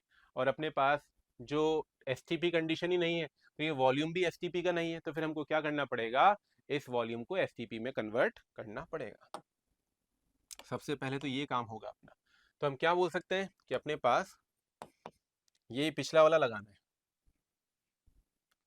ये वाला वॉल्यूम एट STP, दोनों तरफ हम मोल्स बराबर करेंगे, तो हम लिखेंगे that PV by T at any condition is equals to PV by T at STP condition। ठीक है, तो PV by T at any condition is equals to PV by T at STP condition। अब pressure कितना दिया है आपको, आप चाहे कन्वर्ट ना करें क्योंकि वो दोनों साइड कैंसल आउट हो जाएगा उसी रेशियो में। तो अपने पास है 715, वॉल्यूम कितना दिया है 50 ml, टेम्परेचर कितना दिया है 300 केल्विन। यहाँ कन्वर्जन की जरूरत नहीं है बेटा क्योंकि रेशियोज चल रहे हैं, है ना। और सिर्फ प्रेशर कितना होगा 1 atm, 1 atm का मतलब 760, वॉल्यूम तो हमको निकालना ही है, और टेम्परेचर कितना होगा अपना, हाँ 273 STP का स्टैंडर्ड टेम्परेचर प्रेशर। कैलकुलेट करेंगे, वॉल्यूम निकालेंगे। अब वॉल्यूम अपना कितना आ जाएगा, कैंसल आउट कर लेते हैं कुछ चीज़ें, तो अपने पास आ जाएगा ये वॉल्यूम इज इक्वल्स टू, उधर गया 715 इंटू 5 इंटू 273 अपॉन में 760, ये गया इंटू 30। ठीक है, ये जो वॉल्यूम आया है N2 का, इसको हम बोलेंगे STP वाला वॉल्यूम। अब इसी को हम कहाँ सब्सटीट्यूट करेंगे, इस फॉर्मूले के अंदर, जो कि अपना 28V22400 percentage of nitrogen 28V upon 22400, और W की जगह क्या लूंगा, मास of organic compound 0.3 into 100। Okay, ये वैल्यू हमको यहाँ सब्सटीट्यूट करना है। तो ओवर टू यू, यहाँ से अब आपको पार्ट देखना है दैट हमको वॉल्यूम क्या निकालना है, क्या वॉल्यूम हम डायरेक्टली सब्सटीट्यूट करेंगे, बस इतनी सी टफनेस है, और ज़्यादा कुछ हार्ड एंड फास्ट इसके अंदर नहीं है बच्चों। ठीक है, मूविंग ऑन, नेक्स्ट बात करते हैं हम, very famous method known as Kjeldahl method. ठीक है, जेल्डाल मेथड, जेडाल मेथड, अलग अलग प्रोनाउंसिएशंस हैं। तो हम बात करने जा रहे हैं हम अपने एस्टिमेशन में, नाइट्रोजन एस्टिमेशन में दो मेथड आते हैं। एक मेथड आता है हमारा कौन सा, ड्यूमास मेथड, और दूसरा कौन सा आता है, जेडाल मेथड। चलिए स्टार्ट करते हैं। जब हम जेडाल मेथड की बात कर रहे हैं तो when nitrogenous organic compound on heating with concentrated H2SO4 converts all of its nitrogen into ammonium sulphate, तो हम क्या कर रहे हैं यहाँ पर, इस मेथड के अंदर डिस्ट्रक्टिवनेस दिखा रहे हैं H2SO4 की उस ऑर्गेनिक कंपाउंड के ऊपर। जो ऑर्गेनिक कंपाउंड है H2SO4 उसको क्या कर रहा है, पूरी तरह से तोड़ रहा है, उसके अंदर जितना भी नाइट्रोजन है उसको रिएक्ट करके अमोनियम सल्फेट बना रहा है। तो हमारे पास जो भी ऑर्गेनिक कंपाउंड है, आपको पहले डराऊंगा, फिर इजी सी ट्रिक बता दूंगा, इजी सा फॉर्मूला बता दूंगा जिसको लगाकर ही आपको आंसर लाना है, कुछ ज़्यादा सीरियस नहीं होना है। तो जो हमारा ऑर्गेनिक कंपाउंड है, उस ऑर्गेनिक कंपाउंड की रिएक्शन करवा रहे हैं हम किसके साथ? कंसंट्रेटेड H2SO4 के साथ। स्टेप 1, कंसंट्रेटेड H2SO4 क्या करेगा? इसके अंदर जितना भी नाइट्रोजन होगा उसके साथ रिएक्शन करके उसके साथ बना लेगा क्या? NH4 whole twice SO4। Okay, जिसके अंदर अमोनियम है, अमोनियम आयन है। अब इस NH4 होल ट्वाइस SO4 की हम आगे रिएक्शन करवाएंगे। तो फर्स्ट स्टेप तो क्या हो गया, जिसमें हमने अपने ऑर्गेनिक कंपाउंड की रिएक्शन करवाई है केवल किसके साथ? Concentrated H2SO4। क्यों? कोई और एसिड नहीं ले सकते क्या? बेटा कोई और एसिड के अंदर इतना दम नहीं है कि वो पूरी तरह से इसका डिस्ट्रक्टिव तरह से डाइजेशन करवा पाए। ये याद रखिए कि हम यहाँ पर डाइजेशन बोलते हैं इस प्रोसेस को, ठीक है। अब सेकंड स्टेप के अंदर मैं क्या कर रहा हूँ? सेकंड स्टेप के अंदर यही NH4 होल ट्वाइस SO4 हम लेकर आए। आप बोल सकते हैं ये एक तरह का एसिडिक सॉल्ट है, क्योंकि weak base strong acid. Acid किसके साथ रिएक्शन करेगा? NaOH के साथ। NaOH हमने यहाँ पर एक्सेस में लिया हुआ है बेटा, मुझे नहीं पता कितना एक्सेस में लिया हुआ है, ताकि जितना भी ये है पूरा रिएक्शन कर ले इसके साथ। ओके, रिएक्शन होने के बाद एसिड बेस की रिएक्शन होती है और कौन सी गैस निकलती है? Ammonia gas plus Na2SO4 aqueous plus H2। अब कितनी अमोनिया गैस निकली, उस अमोनिया गैस को हमने कलेक्ट किया। अब थर्ड पार्ट में हम क्या कर रहे हैं? इसी अमोनिया का बैक टाइट्रेशन करवा रहे हैं। तो थर्ड पार्ट जो है वो एक तरह से क्या है? बैक टाइट्रेशन वाला पार्ट है। रिडॉक्स में हम पढ़ते हैं इसको। तो अमोनिया फिर से मैं लेकर आया, तो H2SO4 ले आइए, कोई और दूसरा एसिड ले आइए, लेकिन उस एसिड का आपके पास एक्सेस में लाना है। और अब इस एसिड का आपके पास क्या है? आपको नॉन क्वांटिटी है, क्वांटिटी पता है लेकिन एक्सेस में। रिएक्शन होगी, फिर से बैक टाइट्रेशन होगी, एसिड बेस, और मिल जाएगा हमको NH4Cl प्लस H2। ओके, अब देखिए हुआ क्या है। प्रोसेस ये है कि हमको लॉ ऑफ केमिकल इक्विवेलेंस लगाना पड़ेगा, यहाँ पर भी और यहाँ पर भी। मुझे नहीं पता कि कितना नाइट्रोजन था, राइट। मुझे बस ये पता है कि इसके अंदर जितना भी नाइट्रोजन था वो NaOH के साथ रिएक्शन कर गया। तो equivalence of ammonium sulphate is equals to equivalence of NaOH is equals to equivalence of ammonia. जितना अमोनिया बना वो HCl के साथ रिएक्शन कर गया। तो आप ये बोल सकते हैं ना कि आपके पास इनिशियली जो आपने H2SO4 लिया था एक्सेस में, इनिशियली जो यहाँ पर NaOH लिया था एक्सेस में, उस NaOH में से कुछ पार्ट तो इसने रिएक्शन कर ही लिया, कर लिया, अमोनिया बना। अब इस अमोनिया में से हमने HCl की रिएक्शन करवाई है। तो दो बार टाइट्रेशन लगाया बेटा, आपको घबराना नहीं है, डायरेक्टली आपको फॉर्मूला लगाना है, that is percentage of nitrogen is 1.4 NV upon W। 100 भी इसके अंदर इंक्लूडेड है। 1.4 NV अपॉन W। N क्या है? नॉर्मेलिटी ऑफ H2SO4 यूज्ड, या normality of standard acid used. जो आपने एसिड काम में लिया उसकी नॉर्मेलिटी कितनी है। आप चाहें तो यहाँ पर कौन से एसिड की बात कर रहा हूं मैं? इसकी। ये HCl भी हो सकता है, H2SO4 भी हो सकता है, वो देगा आपको। अगला क्या है? V, volume of acid used. Acid का जो आप वॉल्यूम ले रहे हैं उसको आपको रखना है। और W क्या है? Mass of organic compound. चलिए क्वेश्चन से प्रैक्टिस करेंगे। तो क्वेश्चन जैसे हमने यहाँ पर लिया, during estimation of N2 in an organic compound by Kjeldahl method the ammonia evolve from 0.5 gram of an organic compound. तो W कितना हो गया है? 0.5 न्यूट्रलाइज बाय 10 ml ऑफ, हाँ ये ध्यान रहे कि हम ये जो वॉल्यूम ले रहे हैं बच्चों, ये ml में लेना है अपने को। Volume of acid used in ml। तो वॉल्यूम कितना लिया है हमने? 110 ml। और कंसंट्रेशन कितनी है? अब देखिए नॉर्मेलिटी क्या होता है? Molarity into valency factor. H2SO4 लिया गया है बेटा यहाँ पर, सल्फ्यूरिक एसिड, तो इसका वैलेंसी फैक्टर कितना होता है? 2। मोलैरिटी कितनी है? 1। ठीक है, ये वैल्यूज हमको सब्स्टिट्यूट करना है परसेंटेज ऑफ नाइट्रोजन में। तो परसेंटेज ऑफ नाइट्रोजन कितना हो जाएगा? 1.4 NV अपॉन में W। तो 1.4 इंटू नॉर्मेलिटी कितना गया अपना? 2 इंटू V कितना है अपना? 10 अपॉन में W कितना है? 0.5। तो ये कितना जाएगा अपना? 2.8, 28/2, 1/2, 56%। ठीक है, तो यानी हमारे पास क्या है? 56% नाइट्रोजन है अपने सैंपल के अंदर। तो ये बहुत ही इंपॉर्टेंट मेथड है।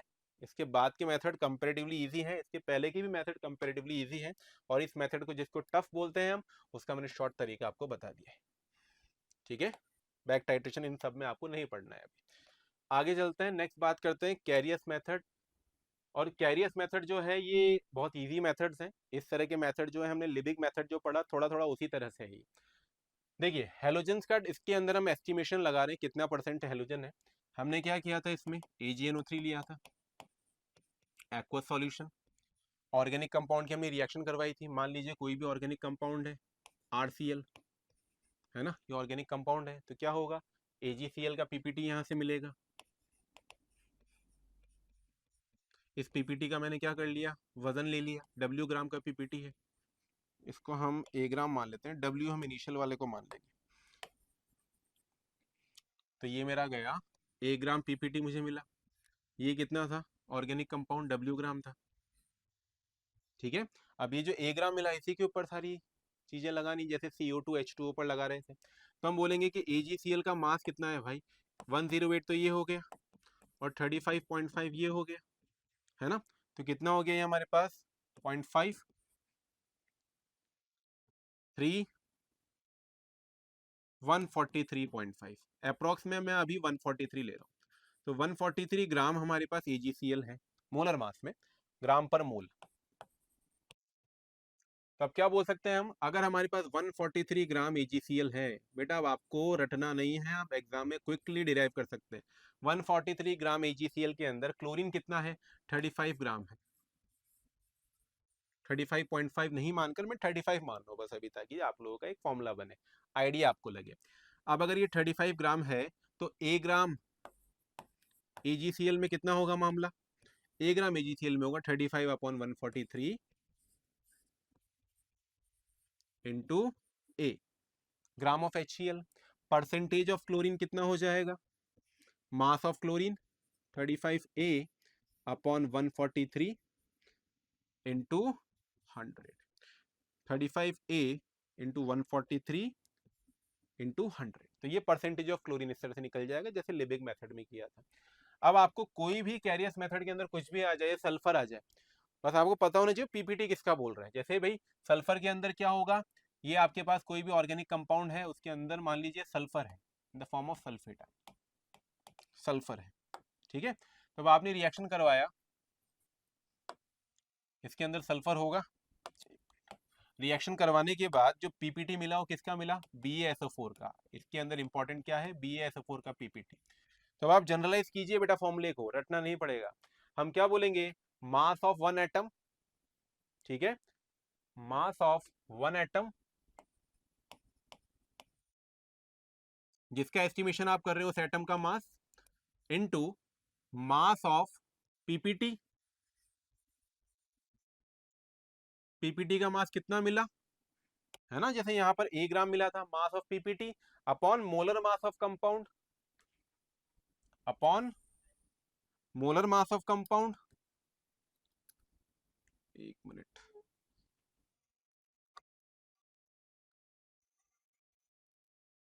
Molar mass of compound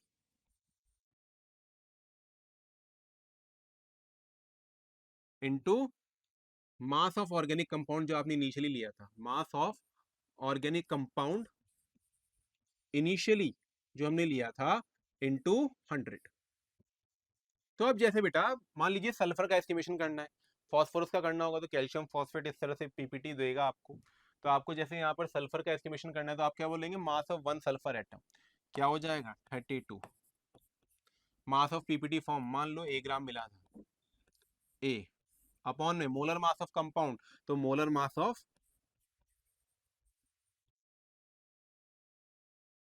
compound, compound यानी जिसका पीपीटी मिला, पीपीटी कंपाउंड, तो BaSO4 का molar mass into mass of organic compound initially जो लिया था, W into mass of PPT form हमने ले लिया इंटू 100। ठीक है, तो ये मुझे क्या देगा, परसेंटेज ऑफ सल्फर। तो कितने फॉर्मूले लर्न करोगे यार, प्रोसेस को लर्न करो ना ब्रो, कितने फॉर्मूले लर्न कर लोगे, राइट। तो प्रोसेस को लर्न कीजिए, बहुत आसान रहेगा। ओके, चलिए, तो आई होप आप लोगों को समझ में आया होगा अब ये पूरा, है ना। तो हम लोग बात कर चुके हैं अभी क्वांटिटेटिव एनालिसिस के बारे में। कुछ भी घबराना नहीं है, बहुत इजी पार्ट है। जल्डाल मेथड और ड्यूमास मेथड पर कंपेरेटिवली ज़्यादा क्वेश्चन है, सही है।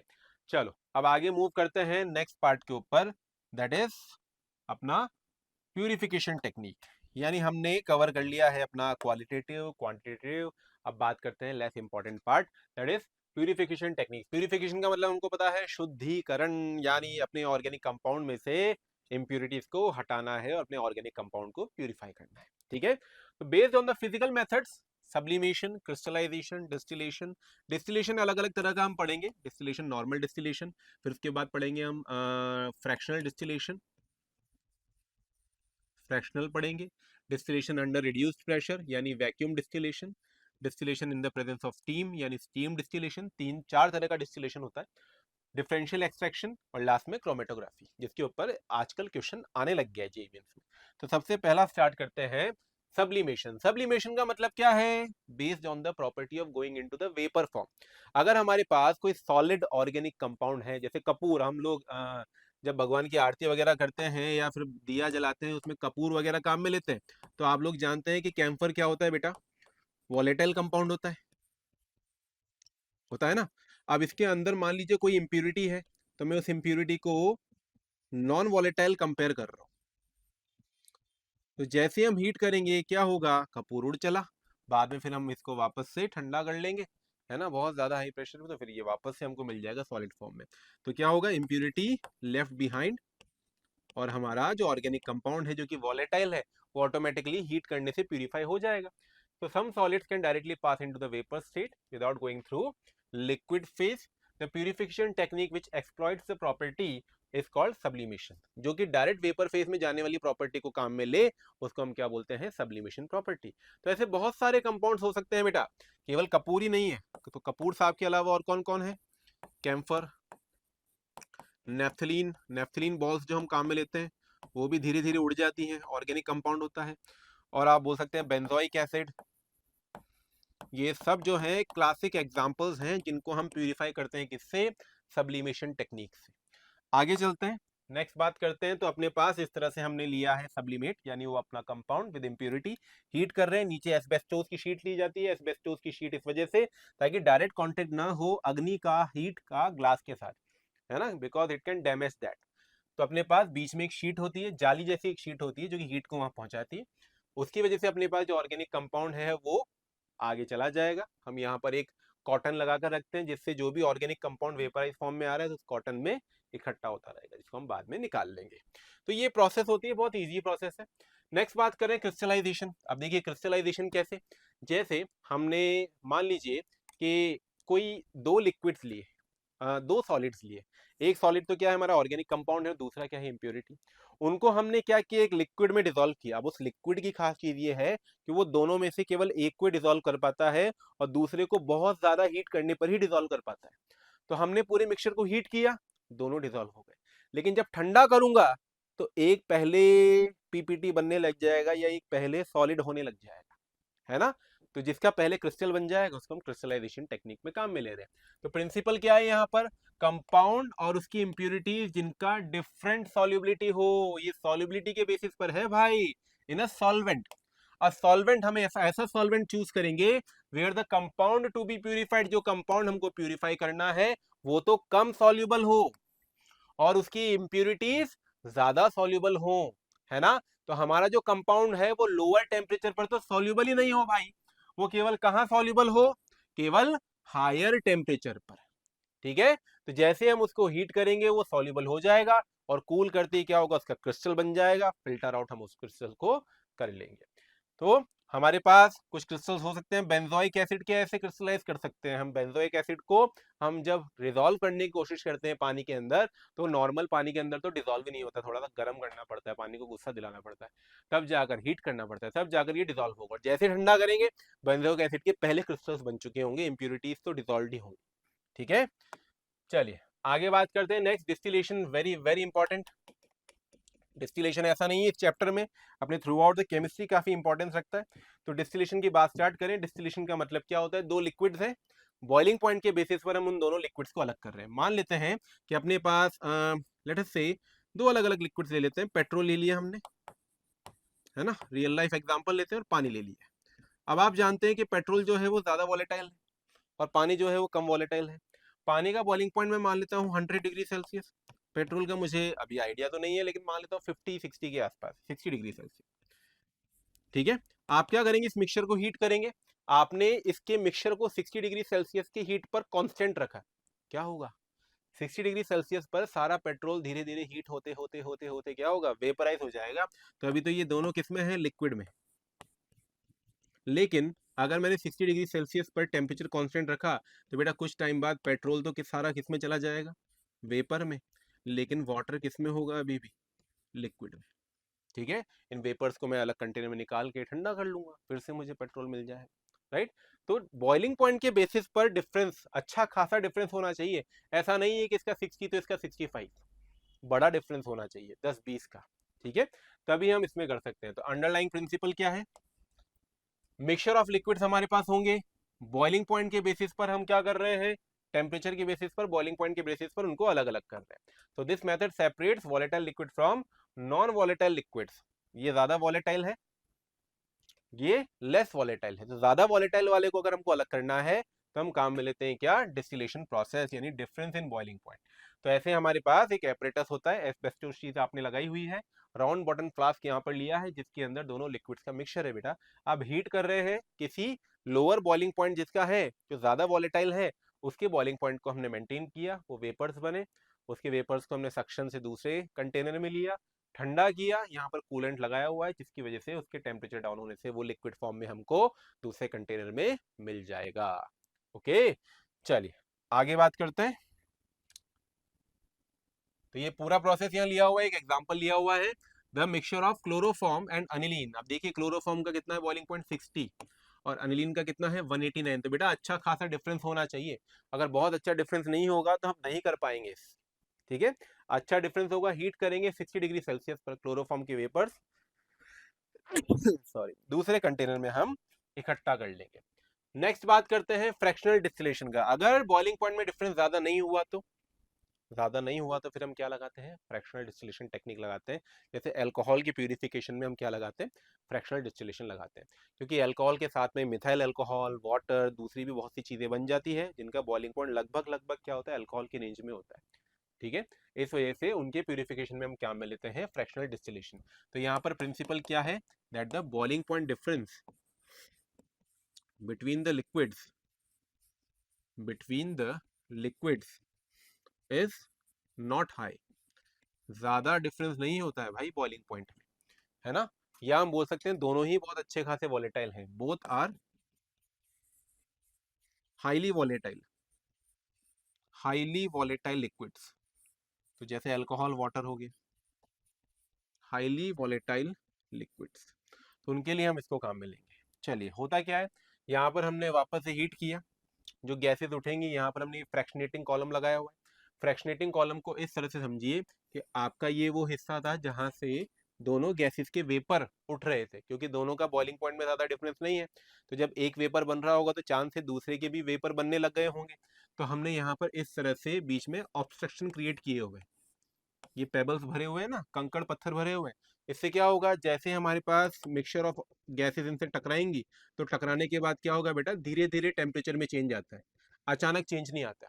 अगर हम अचानक से ठंडा करेंगे तो बहुत ज्यादा तेजी से टेम्परेचर में चेंज आता है। अगर धीरे धीरे ठंडा करना है तो हमने इस तरह से फ्रैक्शनेटिंग कॉलम लगाए हुए हैं, ये पेबल्स लगाए हुए हैं। तो धीरे धीरे टेम्परेचर में डिफरेंस आएगा, और ऊपर केवल वही उठेगा जिसका बॉइलिंग पॉइंट क्या था, मिनिमम था। तो जैसे मैंने माना कि ए और बी दो थे, इसका 60 था और इसका 65 था, और हमने मिक्सचर को किस पे हीट किया, 70 पे, तो दोनों के वेपर बने, है ना। अब सबसे पहले ऑब्वियस सी बात है कि भी अपने पास 70 से जब नीचे जाओगे तो 65, धीरे धीरे 70 से यहाँ पर आया, 68 हुआ, 67 हुआ, 66 हुआ, 65 वाला लिक्विड होकर वापस से नीचे आ जाएगा। ठीक है, और 60 वाला क्या होगा, ऊपर निकलकर दूसरे फ्लास्क में आकर इसको कंडेंस करके हम यहाँ कंडेंस फॉर्म में, लिक्विड फॉर्म में ले लेंगे। तो जब बॉइलिंग पॉइंट में डिफरेंस कम हो, तब हम क्या लगाएंगे, फ्रैक्शनल डिस्टिलेशन टेक्निक लगाएंगे। अगला है वैक्यूम डिस्टिलेशन। अब देखिए थोड़ा सा हम लोग सॉल्यूशन चैप्टर में जाते हैं। हम क्या बोलते हैं कि बॉइलिंग पॉइंट डायरेक्टली प्रोपोर्शनल होता है एक्सटर्नल प्रेशर के। यानी अगर मैं पानी को हीट कर रहा हूं यहाँ पर, अभी अपनी नॉर्मल है ना, नॉर्मल सिटी में, तो जहां पर 1 एटीएम का प्रेशर है, जहां पर 1 एटीएम का प्रेशर है, तो पानी का बॉइलिंग पॉइंट क्या है? 100 डिग्री सेल्सियस है, हम लोग पढ़ते भी हैं सॉल्यूशन चैप्टर में, है ना। अब मान लीजिए कि हम यहाँ से चले गए किसी हाई एल्टीट्यूड वाले इलाके में, लाइक शिमला कहीं पर चले गए, तो वहां पर क्या होता है, एटमॉस्फेरिक प्रेशर कम हो जाता है। मान लेते हैं वहां पर एटमॉस्फेरिक प्रेशर कितना है भाई, 0.8 एटीएम है। तो बेटा इसका मतलब बॉइलिंग पॉइंट वहां पर क्या हो गया होगा, पानी का कम हो गया होगा। अगर मैं एक्सटर्नल प्रेशर कम कर देता हूं तो बॉइलिंग पॉइंट भी क्या हो जाता है, कम हो जाता है। अगर मैं एक्सटर्नल प्रेशर जीरो ही कर दूं तो बॉइलिंग पॉइंट क्या हो जाएगा, बहुत ही कम हो जाएगा। तो हम केवल इस टेक्निक को कहां पर लगा रहे हैं, जिनका बॉइलिंग पॉइंट बहुत ज्यादा है, 700 800 300 ऐसे जा रहा है बॉइलिंग पॉइंट, तो हम इतना ज्यादा हीट ना करना पड़े, फ्यूल की इतनी बर्बादी ना हो, इसीलिए उसको हीट किस में किया जा रहा है, in the presence of vacuum. क्योंकि वैक्यूम के प्रेजेंस में क्या होगा, एक्सटर्नल प्रेशर कम, तो उसका बॉइलिंग पॉइंट भी क्या हो जाएगा, काफी कम हो जाएगा। तो since the boiling point of is dependent on the atmospheric pressure, क्योंकि हम जानते हैं बॉइलिंग पॉइंट एटमॉस्फेरिक प्रेशर पर डिपेंड करता है। तो हम क्या कर रहे हैं कि लिक्विड्स को हीट कर रहे हैं, दिस इज अचीव्ड बाय, कुछ लिक्विड्स को हम हीट कर रहे हैं किसके प्रेजेंस में, using a vacuum pump, vacuum के प्रेजेंस में। उसकी वजह से क्या होता है, एटमॉस्फेरिक प्रेशर डिक्रीज हो जाता है, तो अरे तो उनका बॉइलिंग पॉइंट भी क्या होगा, डिक्रीज हो जाएगा, और वो बहुत जल्दी बॉयल होने लग जाएंगे, राइट। तो यानी हम मोटी मोटी बात करें तो ये किसके लिए अप्लाई कर रहे हैं, जिनके लिए हमारे पास बॉइलिंग पॉइंट बहुत ज्यादा हाई है। नेक्स्ट और लास्ट डिस्टिलेशन प्रोसेस है अपना स्टीम डिस्टिलेशन। इसके अंदर बच्चों हम क्या कर रहे हैं, in this variant steam is pass into the flask containing the liquids to be separated. यानी जिन लिक्विड्स को हमको सेपरेट करना है, उनके कंटेनर में किसको पास करवा रहे हैं, स्टीम को पास करवा रहे हैं। तो अरे स्टीम जो है वो एक्वस टेंशन क्रिएट करेगा, और उस लिक्विड का वेपर प्रेशर और एक्वस टेंशन दोनों मिलकर किसके बराबर हो जाएंगे, एक्सटर्नल प्रेशर के बराबर हो जाएंगे, तो वो जल्दी बॉयल होने लग जाएगा। तो स्टीम के प्रेजेंस में क्या होता है, वो जल्दी बॉयल होने लग जाता है। तो हम बोल रहे हैं यहाँ पर in the presence of steam अगर हम काम में ले रहे हैं, तो वो अपने पास क्या होगा, स्टीम डिस्टिलेशन होगा। समझ नहीं आ रहा है? तो अब देखो सिंपल सी बात आपको एक बताता हूँ, याद रखने का तरीका, हिंदी सीधे साधे शब्दों में एक बात बोल रहा हूँ कि अगर मेरे पास कोई क्वेश्चन है, उसमें मुझे दिया कि यार वाटर है अपने पास और HNO3 है, फिर मुझे दिया कि वाटर है भाई आपके पास और HCl है, फिर दिया बेंजीन है भाई अपने पास और टोलुइन है, और फिर दिया मुझे C2H5OH है भाई और वाटर है। इनमें से किसके ऊपर मैं फ्रैक्शनल डिस्टिलेशन टेक्निक लगा सकता हूँ? तो आपके दिमाग में तो बस यही बात आ रही है कि सर ने कहा था ऑरस एकेडमी के अंदर दैट यार फ्रैक्शनल डिस्टिलेशन जब लगाते हैं जब बॉइलिंग पॉइंट में डिफरेंस कम हो। और बॉइलिंग पॉइंट में डिफरेंस कम कब होता है, जब दोनों लिक्विड्स का नेचर कैसा हो, लगभग लगभग सेम हो, है ना। तो जैसे C2H5OH वाटर और HNO3 में, इन दोनों में बेटा अलग अलग तरह की हाइड्रोजन बॉन्डिंग है। वहीं अगर मैं बात करूं वाटर और HCl, इनमें भी अलग अलग तरह की हाइड्रोजन बॉन्डिंग है, अलग अलग तरह का बॉइलिंग पॉइंट है। लेकिन बेंजीन और टोल्यूइन देखकर मेरा मन ये कर रहा है कि ये आइडियल सॉल्यूशन भी बनाते थे। ऐसा नहीं बोल रहा हूँ आइडियल सॉल्यूशन पर ही लगता है, लेकिन दोनों एक जैसे लग रहे हैं। तो इनके बॉइलिंग पॉइंट में डिफरेंस क्या है, वेरी लो। तो जहां पर बॉइलिंग पॉइंट में डिफरेंस बहुत कम होगा बेटा, उसी के ऊपर मैं क्या लगाऊंगा, फ्रैक्शनल डिस्टिलेशन मेथड लगाऊंगा। फ्रैक्शनल डिस्टिलेशन हल हो रहा है ना। ऐसे में दूसरा एग्जांपल लेता हूं कि स्टीम डिस्टिलेशन कहां लगाऊंगा। अब स्टीम डिस्टिलेशन आपको वहां लगाना है, हिंदी में लिख देता हूं यहां पर कि स्टीम डिस्टिलेशन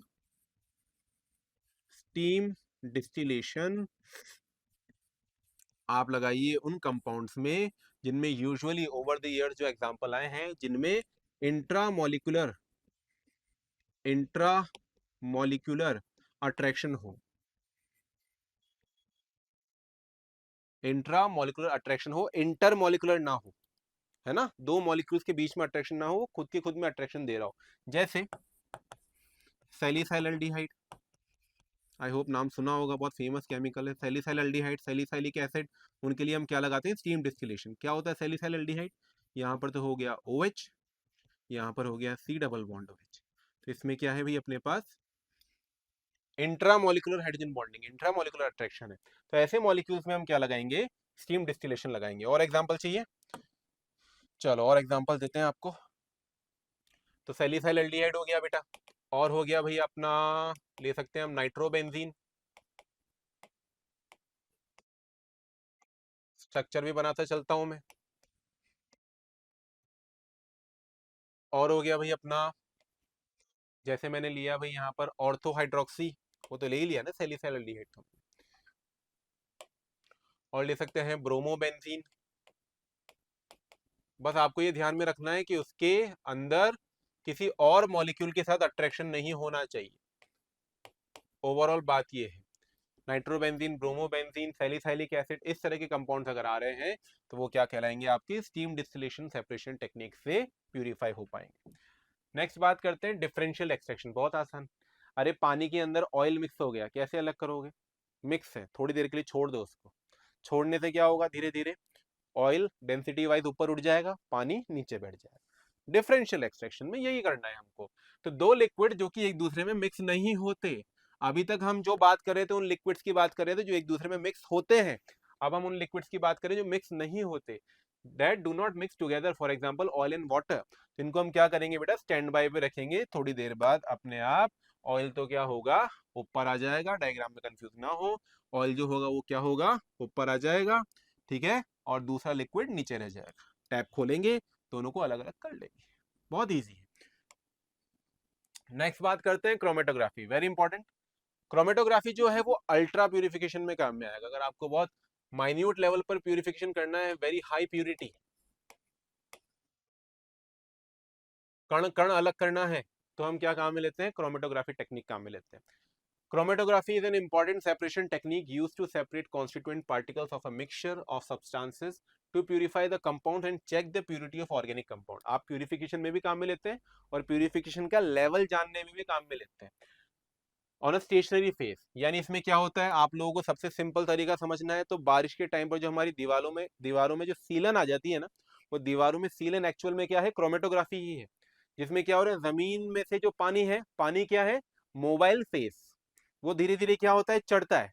पानी के अंदर जो भी डिजॉल्व्ड सॉल्ट्स हैं वो क्या है भाई, अपने पास इम्प्यूरिटीज, वो जैसे जैसे दीवार के ऊपर चढ़ते हैं वैसे वैसे वो क्या होते हैं, दीवार में धब्बे बना देते हैं। होता है ना, किसी किसी पुरानी जर्जर इमारत होती है, उसमें क्या होते हैं, धब्बे पड़े हुए होते हैं अलग अलग जगह, क्यों पड़ गए, अंदर किसी ने आके ऐसे पेंट थोड़ी ना गिरा दिया।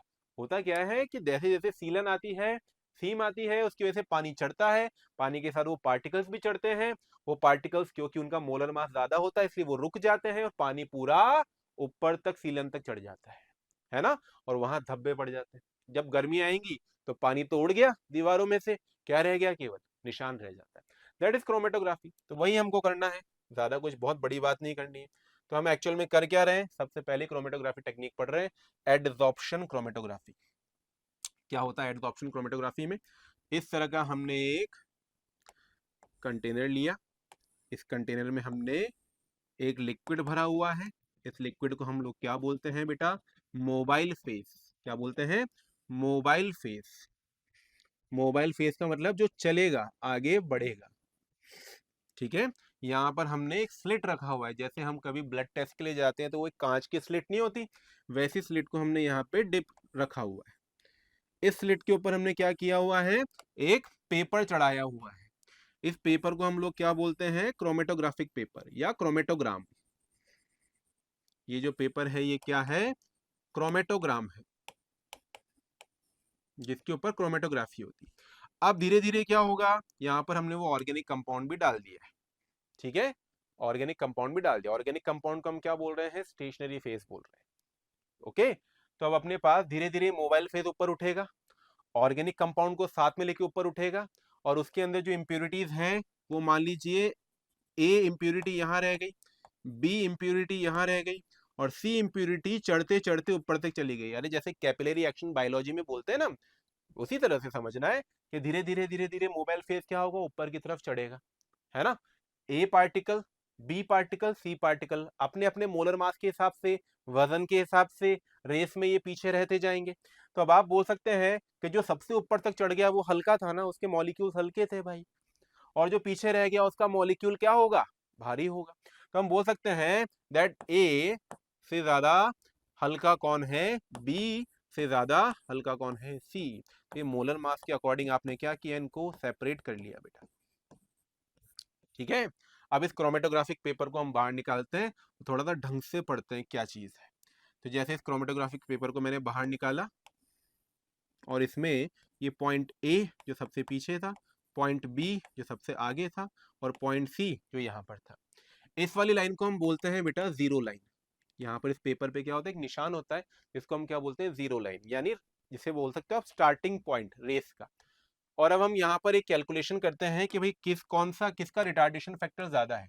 रिटार्डेशन फैक्टर ऑर्गेनिक केमिस्ट्री में एक ऐसा है क्रोमेटोग्राफी से जो पूछा गया है बेटा प्रीवियस ईयर्स में, केवल फॉर्मूला ही पूछा गया है। रिटार्डेशन फैक्टर का मतलब है कि एक रेशियो है जिसमें कोई भी पार्टिकल अपने मीन वैल्यू से कितना ऊपर तक जा पाया। वापस बोल रहा हूँ, कोई भी पार्टिकल अपनी मीन वैल्यू से कितना ऊपर जा पाया वो क्या कहलाता है, रिटार्डेशन फैक्टर।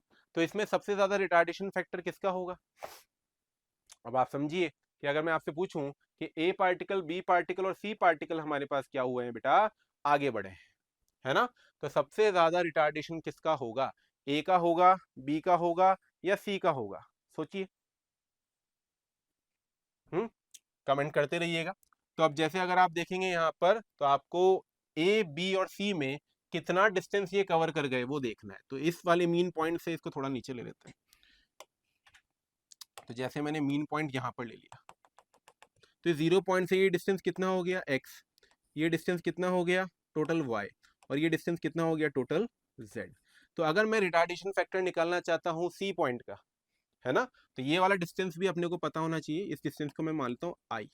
तो retardation factor of R F of C कितना होगा कि वो उस पॉइंट से कितना गया, z, यहाँ से बिल्कुल यहाँ से कितना गया z, और इनिशियल अपने पास ये कितना था, आई से रेस चालू हुई थी। तो z अपॉन आई ये क्या दे देगा, रिटार्डेशन फैक्टर दे देगा। समझ में आ रहा है। बस ये वैल्यू पूछी जाती है रिटार्डेशन फैक्टर, ये क्या है, बस एक फिजिकल वैल्यू है कि एक कोई भी पार्टिकल सॉल्वेंट में कितना मूव कर पा रहा है। जितना वो मूव कर पाएगा उतना ही उसका क्या होगा बेटा, रिटार्डेशन फैक्टर होगा। ठीक है, तो अपने पास जितना ज्यादा वो मूव कर पा रहा है उतना उसका रिटार्डेशन फैक्टर बढ़ता जाएगा। That's it. तो ये अपना लास्ट मेथड था, और आई होप आप लोगों को पूरी चीजें समझ में आई होंगी। जैसे यहाँ पर अपने पास ये स्ट्रिप है क्रोमेटोग्राम, ये चढ़ा, है ना, ये जैसे मैंने आपको डायग्राम बताया था, धीरे धीरे करके वो क्या हो रहा है, चढ़ रहा है ऊपर की तरफ। ओके, तो अपने पास ए बी सी, ए सबसे ऊपर चला गया, ठीक है, तो ए का रिटार्डेशन फैक्टर क्या होगा, सबसे ज्यादा होगा, बी का देन कम, देन सी का सबसे। तो अब हमको समझ में आ गया होगा आई होप कि भाई पूरी चीजें रिटार्डेशन फैक्टर सब कुछ क्या होता है। तो ये डायग्राम आपके सामने है, फिर से मैं बता ही देता हूँ आपको कि भाई रिटार्डेशन फैक्टर, जैसे आपने बोला कि भाई आपके पास पॉइंट है ना। अब यहाँ दिख रहा है कि भाई ये पॉइंट आपके पास है लेट अस से 8 मीटर या 8 सेंटीमीटर 8 मिलीमीटर के डिस्टेंस पर, और जो आपका सॉल्वेंट, तो भाई जैसे मैंने बोला पानी तो पूरा चढ़ जाता है, तो पानी पूरा चढ़ गया ऊपर तक। तो मान लीजिए पूरी स्लिट है 10 सेंटीमीटर की, ठीक है, पूरी स्लिट कितनी होगी, 10 सेंटीमीटर की। तो अब रिटार्डेशन फैक्टर अगर हमसे पूछा जाता है तो क्या हो जाएगा कि भाई ये कितना चढ़ा पानी के कंपैरिजन में, तो कितना हो जाएगा 8/10। यानी अगर मैं यहाँ लिख देते हैं, रिटार्डेशन फैक्टर अगर मुझसे पूछता है, रिटार्डेशन फैक्टर आर एफ, तो ये क्या हो जाएगा अपना, distance travelled by particle, distance travelled by particle upon distance travelled by distance travelled by solvent. जैसे अपना पानी है यहाँ पर, तो कितना हो जाएगा बेटा, यहाँ पर ये 10 चढ़ गया, तो ये हो जाएगा अपॉन में तो 10, और ऊपर कितना 8, तो रिटार्डेशन फैक्टर कितना आ जाएगा बच्चों, 0.8 आ जाएगा। क्लियर। तो इस चीज के ऊपर क्वेश्चन पूछा गया है, पीवाईक्यू में आपको मिलेगा, जरूर से मिलेगा। रिटार्डेशन फैक्टर का केवल फॉर्मूला आया था, फॉर्मूले में क्योंकि हमने तो यहाँ पर डॉट लिया है, यूजुअली ये लाइन बन जाती है, पूरी पूरी एक लाइन बन जाती है कलर की। तो यहाँ क्या लिखेंगे, distance travelled by reference line, ठीक है, अपॉन में distance travelled by solvent, right. तो आई होप आप लोगों को पूरा अच्छे से समझ में आया होगा, और थैंक यू बोलने का वक्त अब आ चला है। सारी चीजें हमने इस वीडियो के अंदर कवर की है, आप इस वीडियो को देखिए, एक बार फिर से एनसीईआरटी के क्वेश्चंस लगाइए, आपको कॉन्फिडेंस बिल्डअप होगा। और इसी तरह की ऑसम वीडियोस के लिए देखते रहिए, चेकआउट करते रहिए हमारे ऑरस अकेडमी के चैनल को। Thank you and all the best.